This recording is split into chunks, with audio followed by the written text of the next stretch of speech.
A light magnitude 2.7 earthquake hit 18.1 kilometers, 11 miles, away from Taungoo, Bago region, Myanmar, in the morning of Wednesday, July 16, 2025 at 8:26 a.m. local time, GMT plus 6:30.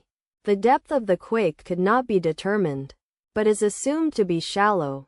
The quake was not felt, or at least not reported so. First to report, Raspberry shake after 12 minutes. The earthquake occurred 4 days after a magnitude 3.3 earthquake had hit on Saturday, July 12, 2025, at 8:16 a.m.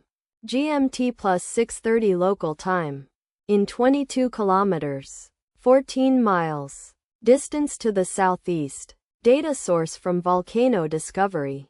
Did you feel it?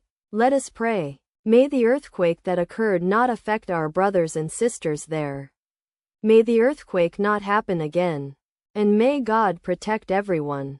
Amen.